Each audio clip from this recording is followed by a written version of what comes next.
जन्म में पैदा होने के बाद ही इनके पिता की मृत्यु हो गई। इनकी माता दासी का कार्य कर इनका भरण पोषण करने लगी। इनका नाम हरिदास था और ये इनकी माता संतों की सेवा किया करते थे। एक बार इनके गांव में चतुर्मास में कुछ संत आए। नारद जी को उनकी सेवा में नियुक्त कर दिया गया। ये निरंतर संतों का सत्संग सुनते और भगवान की लीला कथाओं का श्रवण करते थे। सत्संग और गुरु कृपा से इनके अंदर भी भगवान से मिलने की चाह जागने लगी। सेवा करने पर गुरुदेव कृपा करते हैं। इनके गुरुदेव बार बार इनको निहारते थे। गुरुदेव कहते, बच्चा बड़ा समझदार है, ये जीव जातिहीन है पर कर्महीन नहीं।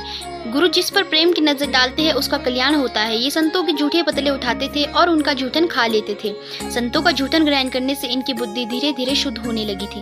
एक दिन गुरु जी ने इनसे कहा, हरिदास, मैंने पतलों में महाप्रसाद रखा है, उसे ग्रहण कर लो। इन्होंने वह प्रसाद ग्रहण किया और इनको सारे पाप नष्ट हो गए। इनको भक्ति का रंग लग गया, राधा कृष्ण का अनुभव हुआ।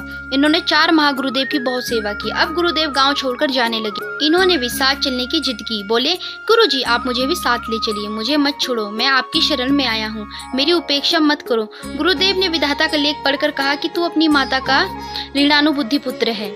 इस जन्म में तुम्हें उसका ऋण चुकाना चाहिए, इसलिए माता का त्याग नहीं करना है। यदि तू माता को छोड़कर आएगा तो तुझे दूसरा जन्म लेना पड़ेगा। तुम्हारी माता की आहें भजन में विक्षेप करेंगी, तुम घर पर ही रहो। नारद जी बोले, आपने तो कहा था कि प्रभु भजन में जो विक्षेप करे उसे त्याग कर दो। गुरुजी ने कहा, तू माँ का त्याग करे, ये मुझे अच्छा नहीं लगेगा। ठाकुर जी सब जानते हैं कि तुम्हारी माता तुम्हारे भजन में विघ्न करेगी, तो ठाकुर जी कोई लीला अवश्य करेंगे।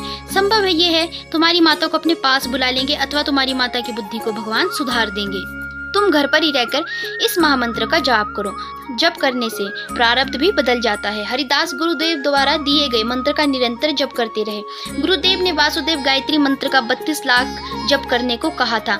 32 लाख जप होगा तो विधाता का लेख भी बदलेगा, पाप का भी नाश होता है। नारद जी ने 12 वर्ष तक 16 अक्षरी महामंत्र का जप किया और निरंतर माँ की सेवा भी करते रहे। इसके बाद माता एक दिन गौशाला में गई, वहाँ उसको सर्प ने काट लिया। माता ने शरीर त्याग दिया। नारद जी ने यही माना कि भगवान ने अनुग्रह किया है, माता की देह का अग्नि संस्कार किया, ये मातृ ऋण से मुक्त हुए।